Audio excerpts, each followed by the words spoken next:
Hey guys, we've got the CBS BrainDead after show for you right here on AFTERBUZZ TV. A great show it was. Stick with us.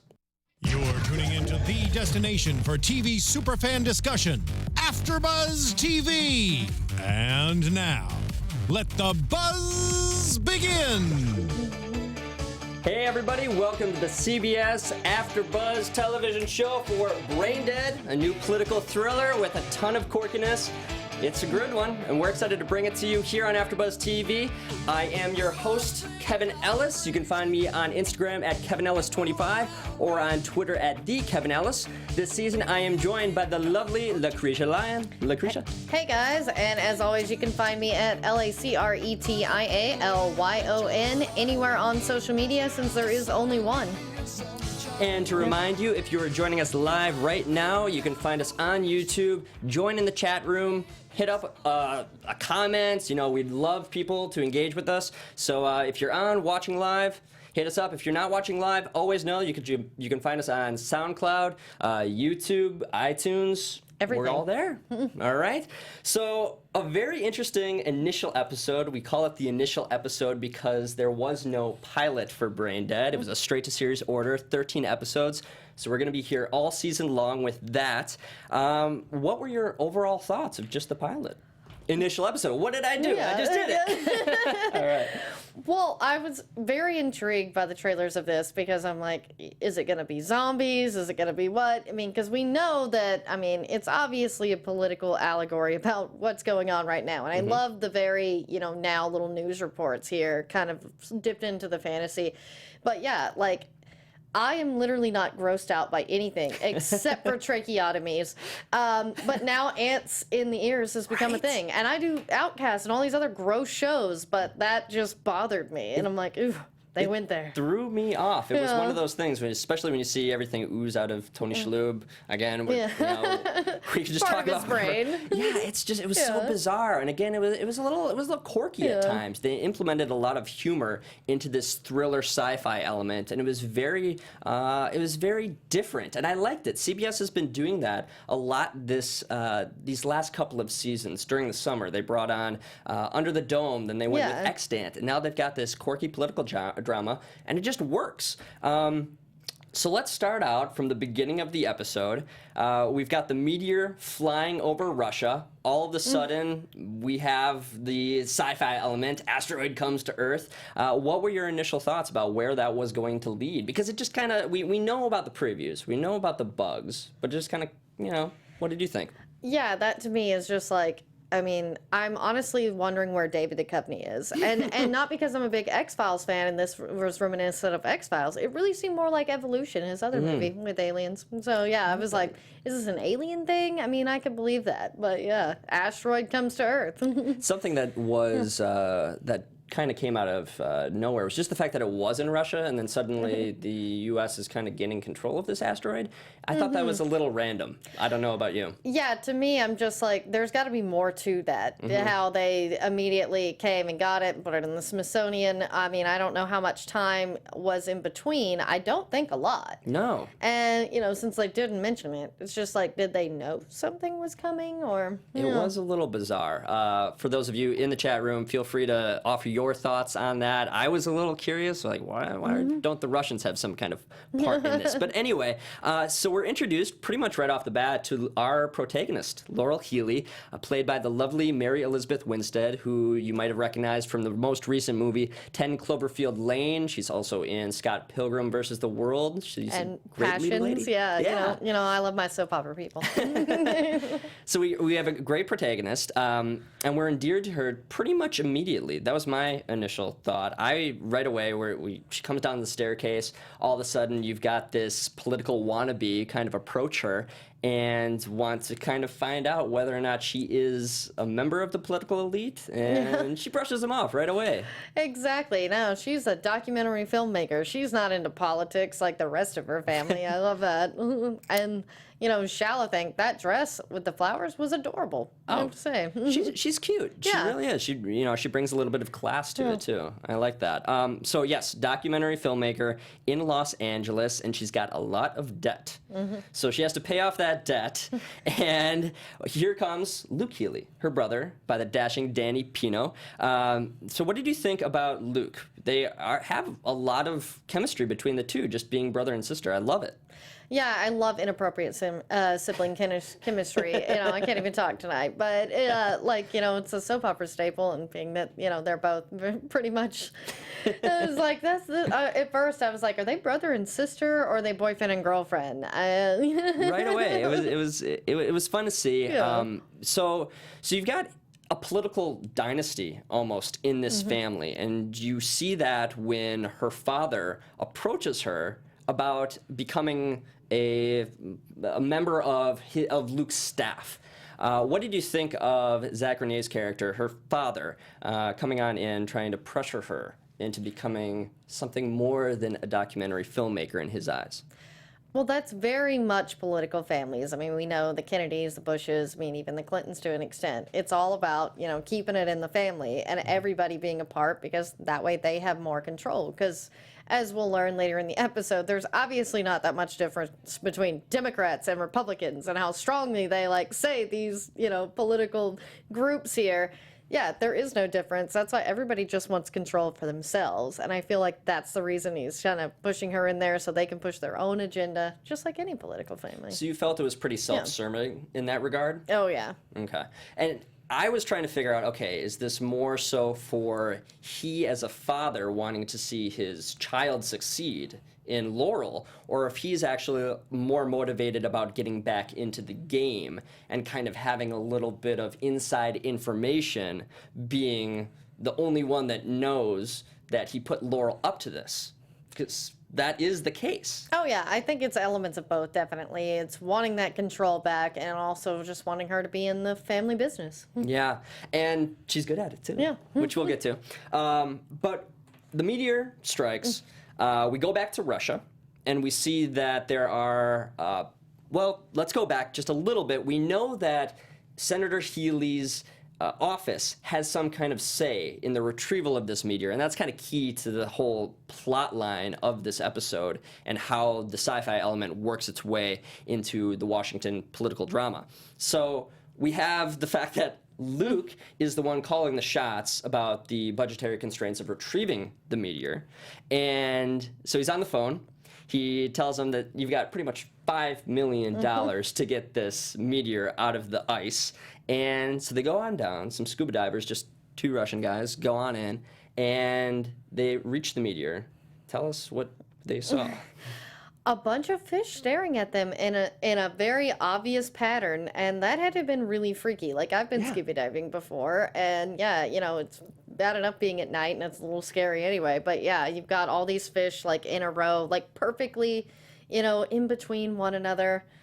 It's a little freaky. It would scare the crap out of me. I mean, it's the last thing that I would expect is for a wall of fish, let alone any fish, to be down there. But you have to wonder what is causing this immediately. So it gives us a little hint about what is to come. So Laurel is now going to help out her brother. She's been convinced. She convinced her dad that she's only going to help out Luke for 6 months, and then she is going to kind of walk away from Washington. She wants to go back to her documentary film work. So she's going to get her loans paid off by her father, and she goes to Luke's office and is assigned casework as a CC, or constituent casework, where she goes on into the office and kind of goes on over issues with constituents that have problems with his senatorial office. What did you take from that? She seemed a little not confident in it at first. Well, yeah, because to be honest, I've never worked in a political office or anything like that, but I was just surprised that they would actually put, that's usually an intern job, I would think, to hear people's complaints. Because that can't be great.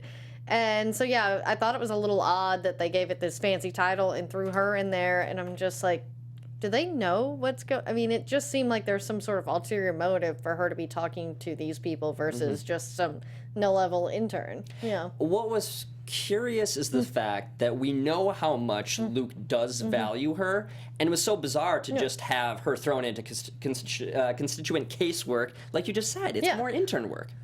So I was a little confused because you would think that he would keep her a little bit closer right out of the gate, but that wasn't the case. Maybe he's got just a little bit of sibling rivalry, wants to kind of throw her into the dogs right away. But she is sitting with one of the constituents, and one of them has a little bit of information about what we see earlier with the meteor in the cargo ship. What did you think about the odd, eerie video that she's shown?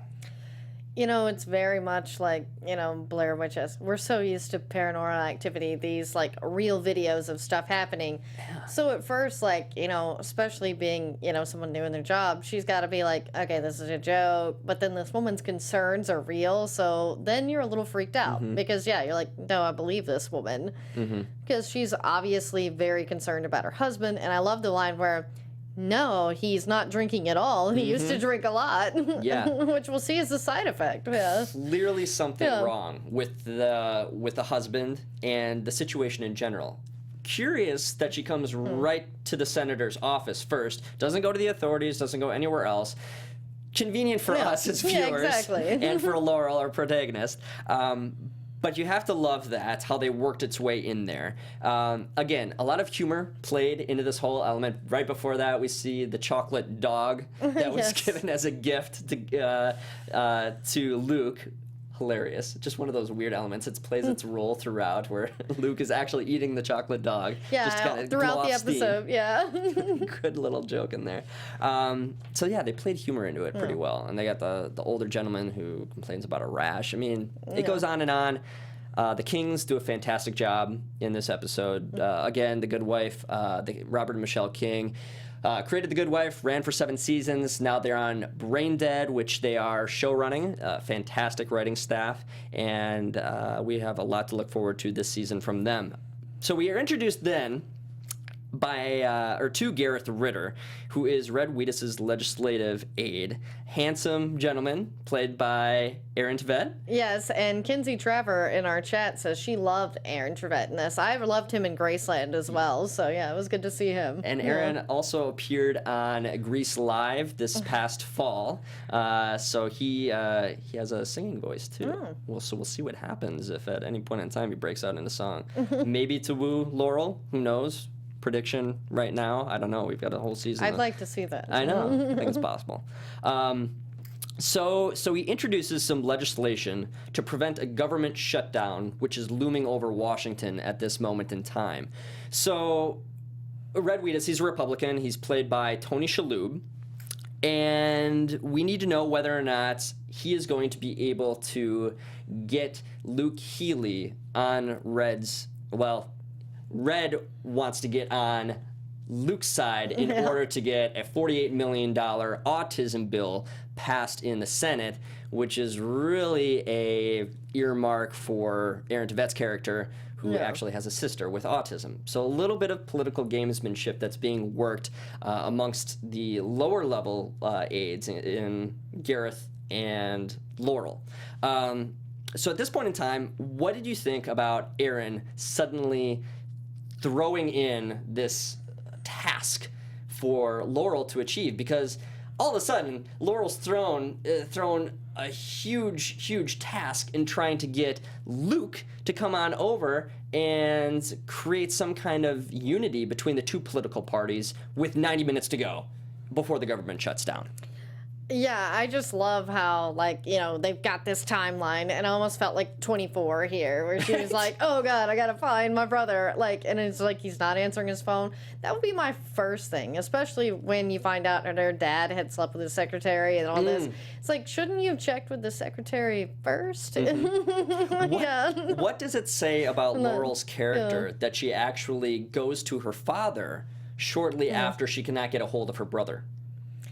Yeah, to me, it's just like she knows that they've got their own thing going in the politics. So I think that she's like, well, he must know where he really is because, yeah, they're a little bit shady. I mean, they're politicians. Well, more than anything, I think it was, as I was alluding to earlier, one of those moments where suddenly her father now can get back into the game, which was very, it was fun to see that daughter-father relationship and for them to kind of unite and get around this idea that, hey, I need my brother, Dad, help me out. But it also shows a little bit of uncertainty about where she stands right now in the Washington political circle. She's just not used to this game. Yeah, that's the thing, is she's very blue here. She's new, and you can tell, like, she doesn't know what to do other than call Daddy. Yeah. And that's really an interesting thing, because her character's so much about wanting to be away from this family. But who does she call when she needs something? Yeah. She calls Dad. So as you alluded to, Scarlett, the secretary, makes an appearance in one of the more interesting ways when Laurel finally finds Danny Pino's character with Scarlett, who, mind you, Danny's character Luke is married and has an 8-month pregnant wife. Yeah. So he's having an affair, which might just be, in this instance, a physical relationship blowing off steam to what Scarlett had alluded to. Nonetheless, what do you think about Luke's character as just an individual in the political Washington elite? Well, to me, it's just like, he's just a politician. I mean, what do you say? I mean, no one ever expects him to be good. Yeah. Typically, when you see any kind of adultery like this in any kind of show, you're kind of turned off by that character right away, and you're not so turned off by him in this instance. I think that his character is still he knows his wrongs, he knows what he's doing, and Laurel kind of puts him in his place, slaps him up a little bit. What are you doing? You're getting a lot of sisterly advice. And that's kind of what's cool about this whole dynamic, is that there is a familial bond that takes place in an environment that is so inhuman and disconnected by partisanism. I mean, it's very bizarre. So Laurel has more of a moral compass, and Luke is showing a little bit of political gamesmanship again when he shows that he is willing to shut down the government. Yeah, just to make the Republicans look bad, and as they say, well, and I love how they just kept stressing it like the media does now. The Republicans, the Democrats, they just loop them all into one thing. And, obviously that's what the show is about, is making them all brain dead to follow along here. But what's interesting about the Luke character is, it was expected for him to be kind of a scumbag, but when he took his sister's advice, you were like, he's not that bad.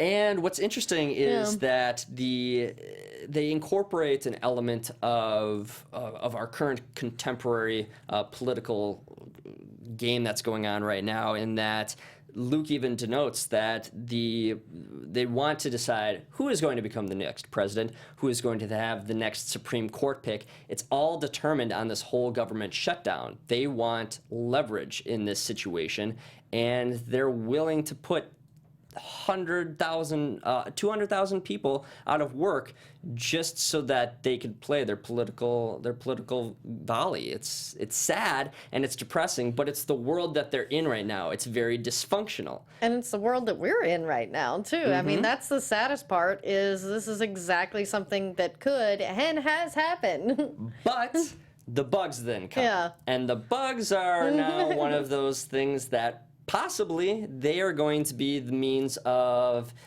unity and just some kind of odd way of kind of dumbing down everybody to see sensibility. I don't know. But we go on into the Smithsonian, and the asteroid cracks. And what is your thought when that asteroid cracks?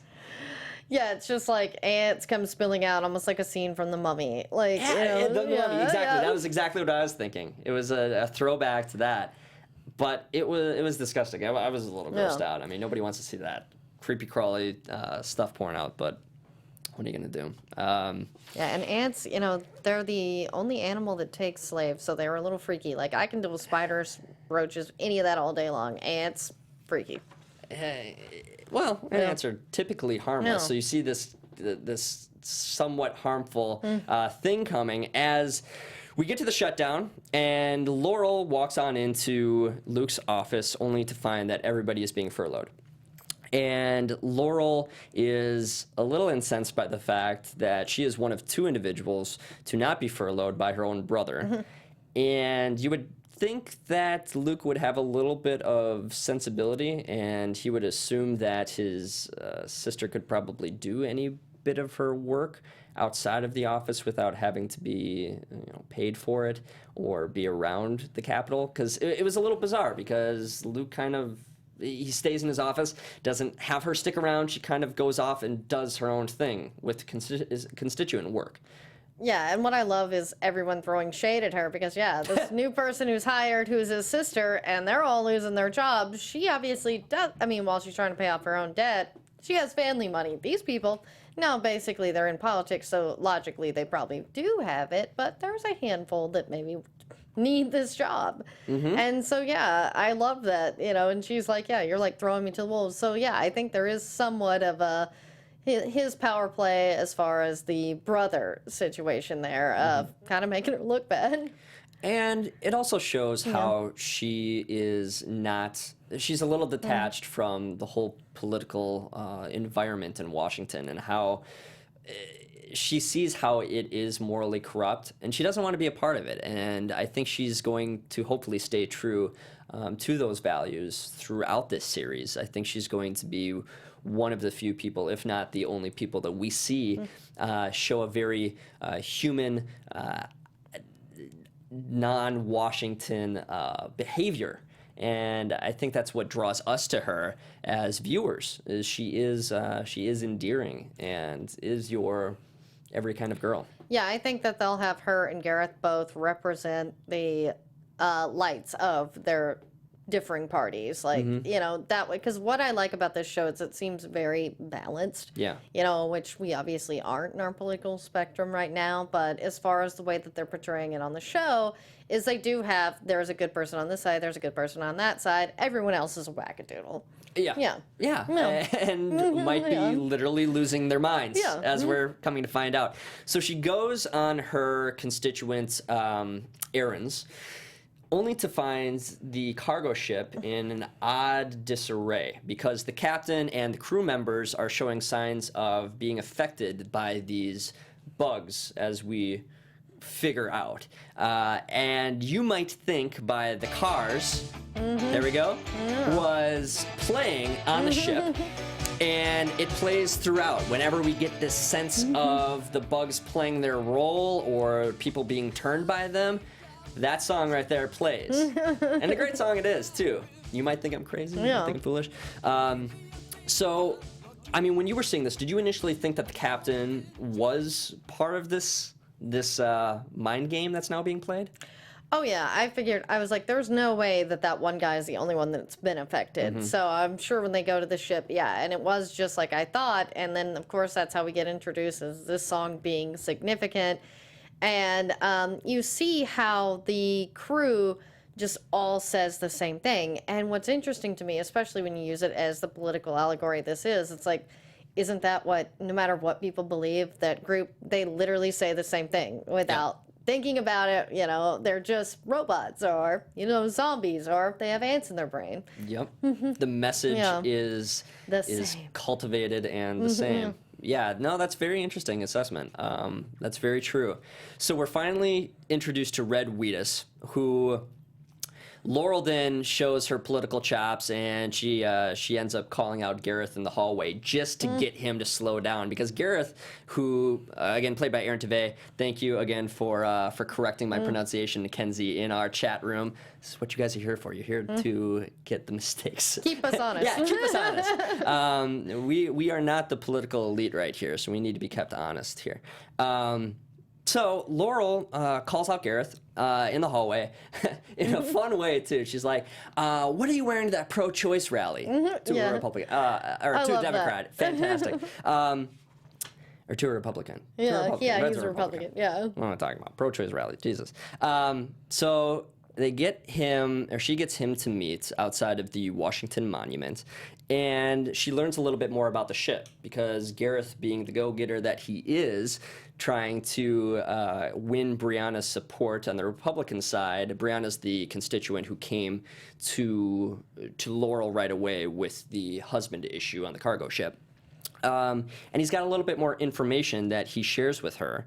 And then we go to Brianna's house. And Brianna's not in a good situation with her husband.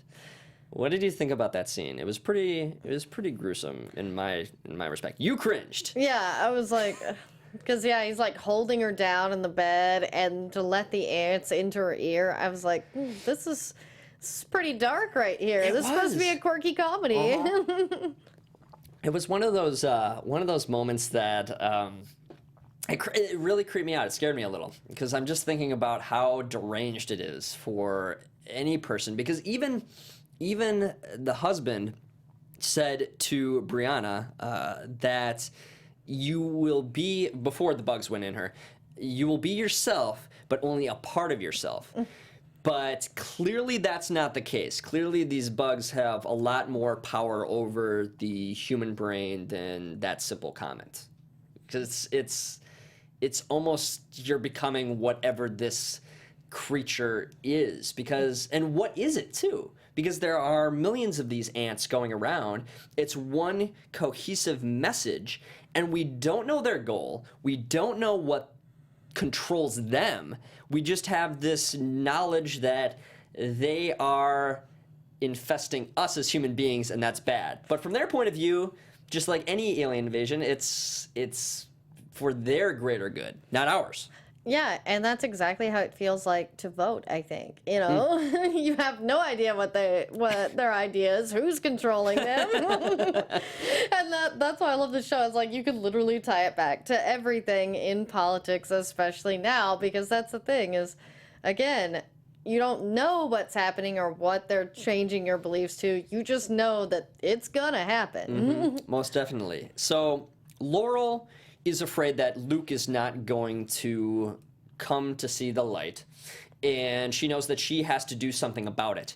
And so she reaches out to her own father again, reaches out to her father. Yeah. So at this point in time, and we're already, how far away? We're about halfway through. She's still not showing full autonomy over her own political career, if you will. She's still trying to figure it out.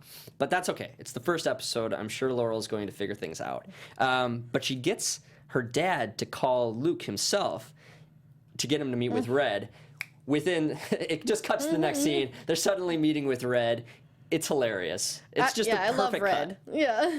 And Tony Shalhoub plays it brilliantly. I mean, initially you're thinking, okay, what is he going to bring? And he just brings this drunken Southerner with a little bit of drawl to him, and he's a fun character. Yeah, I love our first scene with him is he's just laying on the couch in the political office, drunk off his ass. And one of the great moments of this episode is when he and Luke meet within that dining room and have a couple of drinks, and Red explains to Luke that the political elite no longer meet. They no longer go out and drink. They no longer have a good time.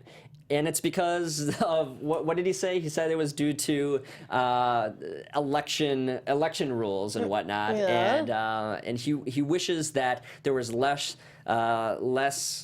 oversight over what lobbyists can actually go out and pay for. Because they used to drink. They used to go out and both sides of the party would unite. But that doesn't happen anymore. It's a very partisan government, and Red is kind of done with it. And he's kind of drinking away his life because he just doesn't care anymore. He knows he doesn't have that kind of power.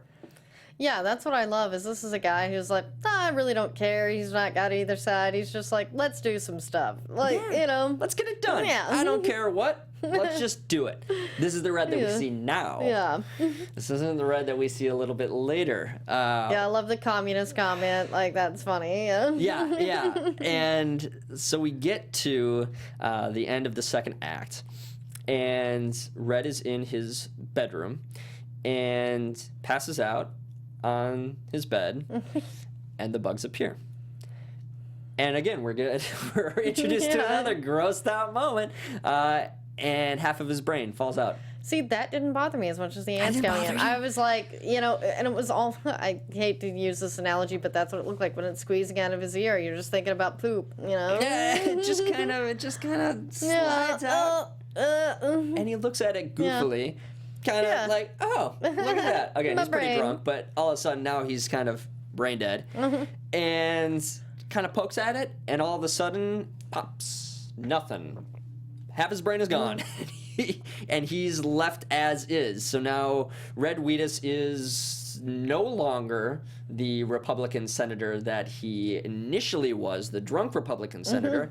He is now a better version of himself, as Randall, Brianna's husband, said earlier, under the control of the bugs.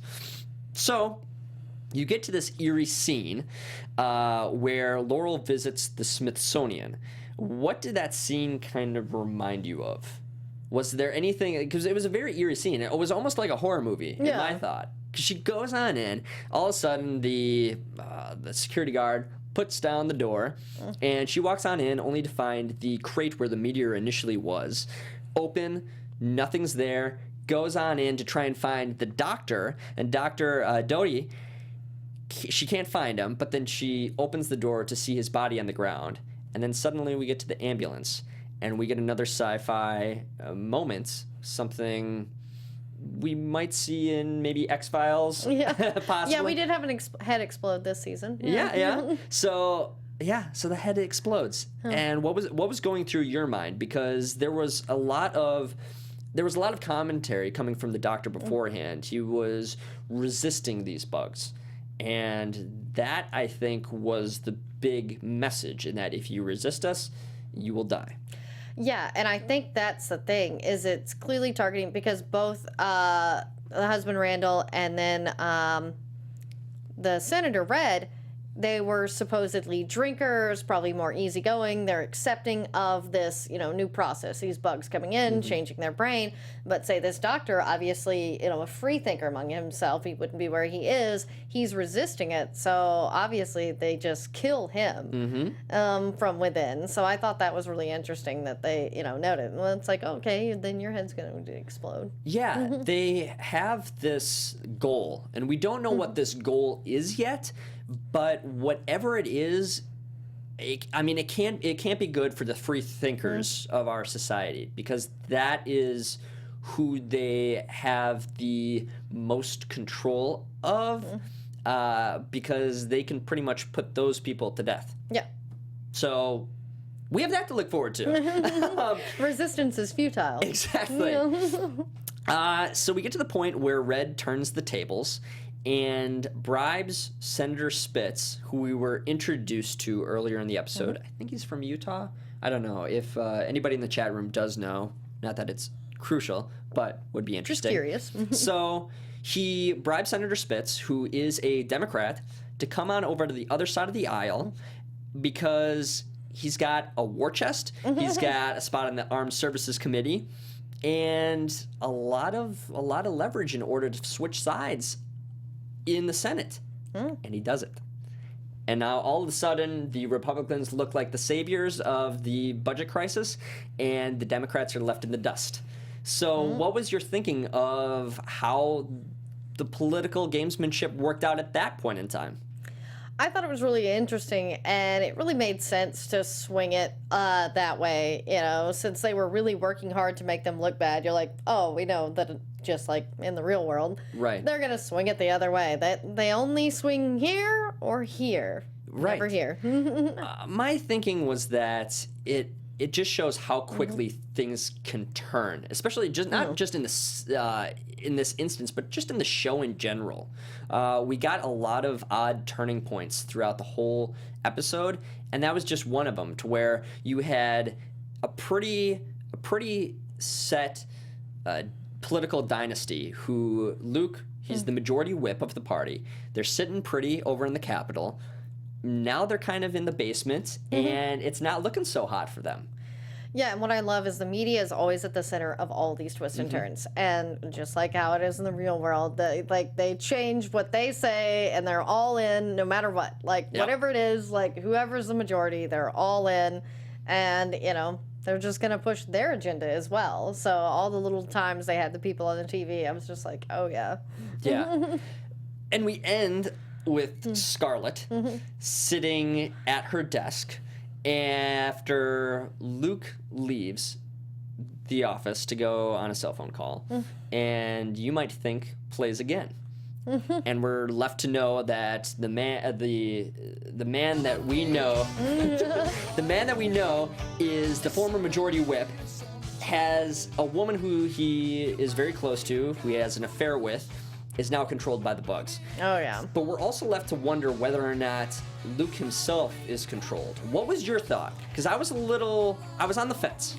Yeah, I don't think at this point Luke is controlled, but I do believe that whatever the bugs' agenda is, it may be aligning with Luke's agenda, so that's why he's not being controlled yet. So far he has not wavered from whatever their point is what I could tell. Because he seems to have all of his ducks in a row and faculties and everything, so. Interesting. The only thing that caught me off guard is when he said that he was really motivated, and that scared me a little bit, knowing how these bugs have been working the entire time. It got Red Wheatus off of alcohol. Oh yeah. It got him to actually change the tide in Washington and flip a senator to become a Republican. So when he said he was motivated, that worried me a little bit. Yeah, that's true, because everybody, is very, other than we didn't really see Randall being so much, motivated, but we didn't see that much of him. But yeah, as you say with Red, he was on, super on it after these bugs invaded him, very task-oriented. So that could be Luke, but it's also, that was Luke in the beginning, so. True. That's why I was like, he's not really acting any different yet, but who knows? Yeah. What do you think about how high is this going to go within Washington? Because we have to assume we've already got the majority. Well, he's not. I don't know what rank Red is within the Republican elite, but a high-ranking Republican member who is now under control of these aliens. And you have to assume that this is only going to get higher. We could get the president involved. Yeah, that's what I'm hoping. You have to think. But at what point in time is it going to throw the nation in complete disarray?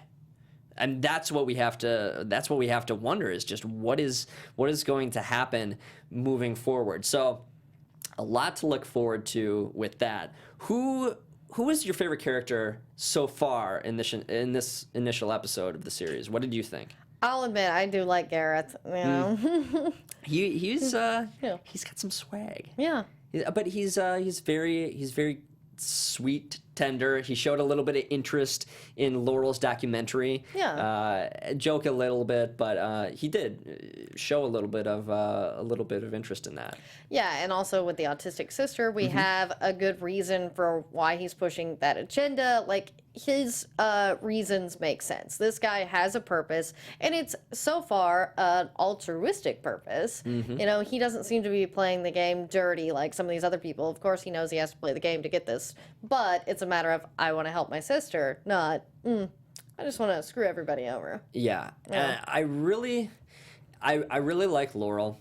I like what she brings to the table. I think that we have, I think her character arc is going to shift a lot throughout this first season, because we see her in a place where she's just getting used to things, and I can't wait until she actually knows how to work the game.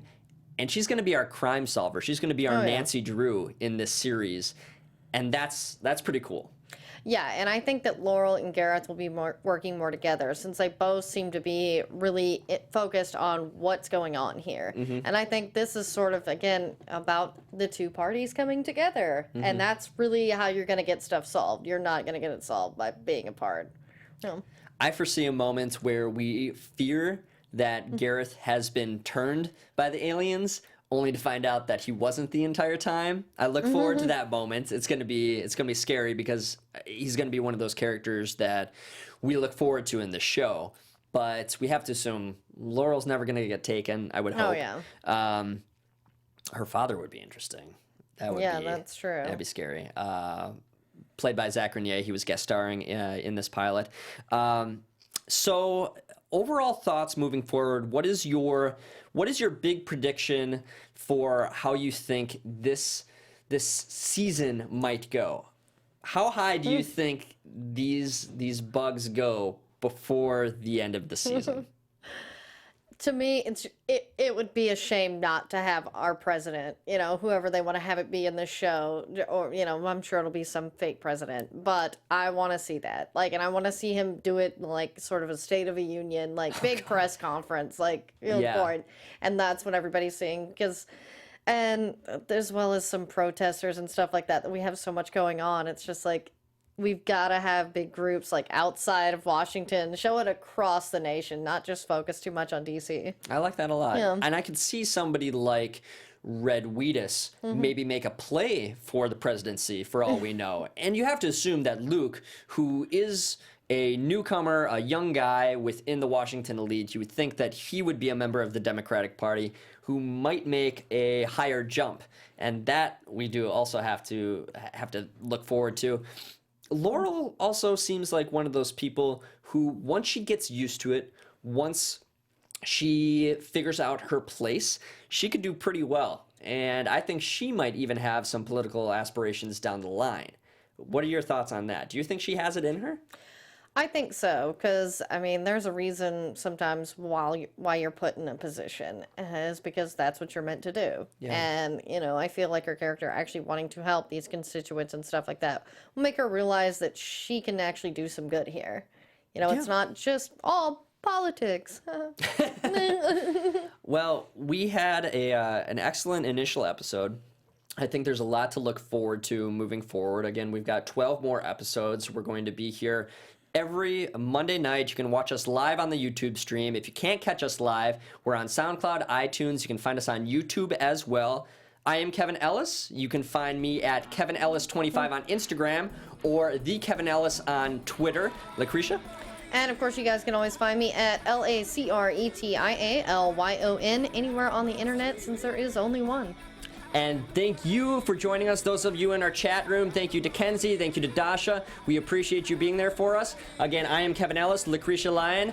We will see you next week for Season 1, Episode 2 of BrainDead. See you later. From executive producers Maria Menounos, Kevin Undergaro, Phil Svitek, and the entire AfterBuzz TV staff, we would like to thank you for listening to the AfterBuzz TV network. To watch or listen to other after shows and post comments or questions, be sure to visit AfterBuzzTV.com. I'm Sir Richard Wentworth, and this has been a presentation of AfterBuzz TV. Buzz you later. The views expressed herein are those of the hosts only and do not necessarily reflect the views of AfterBuzz TV or its owners or principals.